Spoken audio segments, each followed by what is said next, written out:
සුබම සුබ උදෑසනක් යේසුස් ක්‍රිස්තුස් වහන්සේගේ නාමයෙන් අද දවසේ මම ඔබට ආශිර්වාද ගෙනෙන අතර උන්වහන්සේ යහපත් සුන්දර දවසක් ආරම්භ කරන ඔබටත් මටත් දුන්නා මහත් කරුණාවත් අනුග්‍රහ නිසා අපි දෙවියන් වහන්සේට ප්‍රශංසා කරන හොඳයි.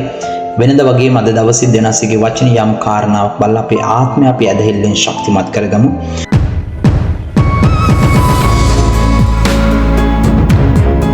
හොඳ මේ උදෑසන ඔබ සමග බෙදා ගන්න 2 තිමොති පොතේ දෙවැනි පරිච්ඡේදයේ 22 වෙනි සහ 23 වෙනි පද තුල සුද ලියවිල තුල මෙලෙස සඳහන් කර තිබෙනවා.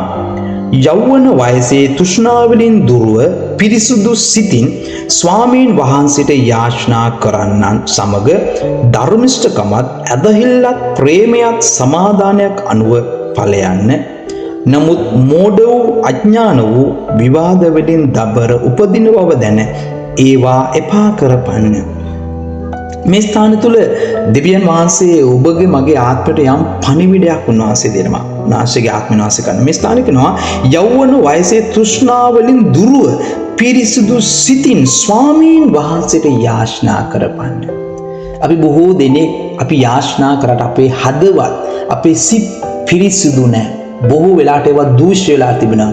හේතුව ලෝකාකාරී ලෞකික දේ නිසා අපේ සිතුවිලි අපි නිතරම අපිරිසිදු කරන අපවිත්‍ර කරගෙන සිටින්නේ. හැබැයි ඒක ලෝකයේ මිනිසුන්ට පේන්නේ නැහැ. ලෝකයේ මිනිසුන්ට අපේ ක්‍රියාව පමණක් පේනවා.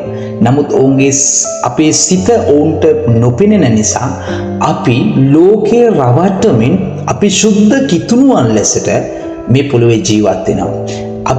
අපි තරම් දෙවියන් වහන්සේට ලං වුණු අපි තරම් දෙවියන් වහන්සේට ප්‍රේම කරන සෙනගක් තවත් නැති ආකාර අපි මේ ලෝකේ ජීවත් වෙනවා. නමුත් ඔබ සිතුවිලි වලින් කොයි තරම් ඔබ දූෂ්‍ය වෙලා තිබෙන්නේ. දෙවියන් වහන්සේ මේක දන්නවා. ශිදාන වහන්සේ මේක දන්න නිසා උන්වහන්සේ කියනවා නුඹලාගේ සිත් පිරිසුදු කරගෙන සුද්ධකමින් දෙවියන් වහන්සේට යාචනා කරන්න.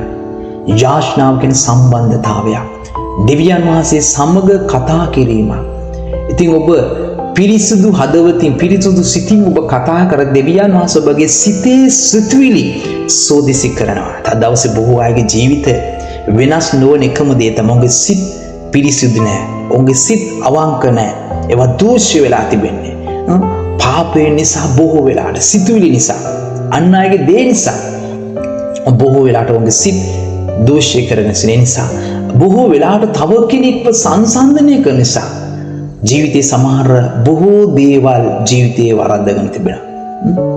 මම ඔබට උදාහරණයක් කියන්නම්. එක්තරා යුවලක් සත්තු අතට යනවා ඔවුන් සතුන් නැරඹීම සඳහා. ඉතින් ඔවුන් යද්දී ඔවුන් දකිනවා එක්තරා රෙලා ජෝඩුවක් ආදරෙන් ළඟට වෙලා පුදුම ලෙස ඔවුන් ජීවිතය ගෙවනවා. ඉතින් පුදුම ආදරණීය ලෙස මොවුන් ජීවිතය ගෙවද්දී ඒ ගැහැණු කෙනා කතා කළ කියනවා බලන්නකෝ අර ජෝඩුව කොයිතරම් ලස්සනට සිටිනවද, කොයිතරම් ආදරෙන් සිටිනවද. නමුත් මට කවදවත් ඒ ආදරේ ලැබිලා නැහැ. ඒ ආදරේ දැක්ක මට පුදුමාකාර ලෙස ලෝභ හිතෙනවා, ආස හිතෙනවා කියලා ඔහුගේ ස්වාමියාට කියද්දී ඔහු මුකුත් නොකිය තව ඉස්සරහට මේ සත්වත උන් ගමන් කරද්දී තව ස්ථානයට යද්දී දකින්නවා සිංහ දේනුවක් ඒ ස්ථානයේ නිදාගෙන ඉන්නවා. හැබැයි සිංහයාට වඩා සිංහ දේනුව දුරස්ව සිටිනවා. ඉතින් ඒ කාන්තාව නැවතත් ස්වාමියාට කියනවා හරියට අපේ ආදරේ අන්න අර වගේ කිසි ඒකත්වයක් නැව වෙන් වෙලා සිටිනවා. සිංහයා පැත්තක, සිංහ දේනුව පැත්තක ඔවුන් ඉන්නවා. අපේ ජීවිතෙත් මේ වගේ කියලා ඔවුන් කියන්නේ. ස්වාමිපුරුෂරේක අදහසක් එනවා. ඊට පස්සේ නැවත ඔවුන් රෙලා ජෝඩු ඉන්න තැනට ගිහින් මේ පුරුෂයා ගලක් ඔවුන් වෙසට විසි කරද්දී මේ රෙලා ජෝඩුව සීසී කඩ දුවනවා. ඊට පස්සෙ නැවත සිංහයා සහ සිංහ දේනුව වෙන ස්ථානයට මොවුන් ඇවිත් නැවත ඒ විදිහටම ගලක් කොන්ට විසි කරද්දී සිංහයා අර ස්වාමී ඉදිරියට දුවගෙන එනවා. ඒ ගල ගැහුව නිසා ඒ මනුෂ්‍යන්ට ගර්ජනා කරා. ඊට පස්සේ ස්වාමියා ඒ කාන්තාවට මෙහෙම කියනවා. ගොඩක් වෙලාවට පිටතින් පේන ආදරේ හරියට රිලා ජෝඩුව වගේ. හැබැයි ඔවුන්ට සැබෑ ලෝකේ ප්‍රශ්නෙද්දී ඔවුන් අත්හැරලා යනවා. නමුත් ඇත්තටම ආදරය කරන මිනිස්සු පිටතට පේන්න ආදරය කරන්නේ නැහැ. පේනවාද සිංහ ජෝඩුව? පිටතට පේන්නේ නැහැ කිසි ආදරයක්. හැබැයි ඔවුන් ඇත්තටම ආදරෙන් ඉන්නවා. ඇත්තටම මගේ භාර්යාව රැකගන්න සිංහයා ඉදිරිපත් වුණා. නමුත් රිලවා හැගේ භාර්යාව බේරගන්න ඉදිරිපත් වුණේ නැහැ. අද දවසේ ඔබගේ ජීවිතෙත් මේ වගේ ඇත. ඔබ පිටතින් දකින මනුෂ්‍යෝ දිහා බලලා ඔබගේ පවුල් ඔබ අසාර්ථක කරගන්නවා ඇති. ඔබගේ පවුල් සංසන්දනය කරනවා ඇති අනිත් අය දිහා බලලා. නමුත් ඔබට පිටතින් පෙනෙන එකක්වත් සත්‍ය නෙවෙයි. ඔබ හොඳට තේරුම් ගන්න. එකක්වත් සත්‍ය නෙවෙයි.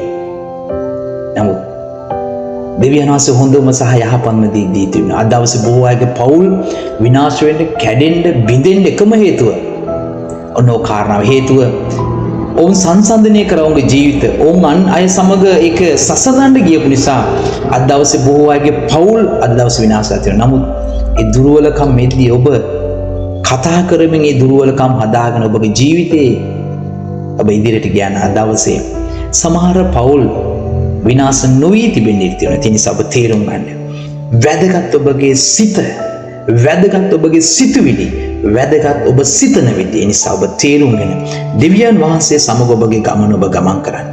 දෙවියන් වහන්සේ තව කෙනෙක්ට වඩා ඔබට යහපත් ජීවිතයක් දී තිබෙනවා. ඉතින් දෙවියන් වහන්සේ ඔබගේ යාඥා, ඔබගේ සම්බන්ධතාවය දෙවියන් වහන්සේට වැදගත්.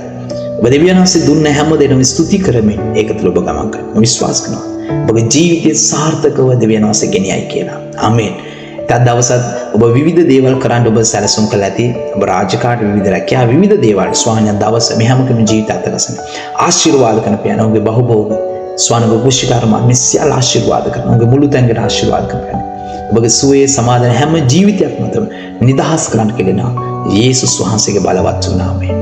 ඔබ හැම කෙනෙක්ම ජේසුස් පිටයි.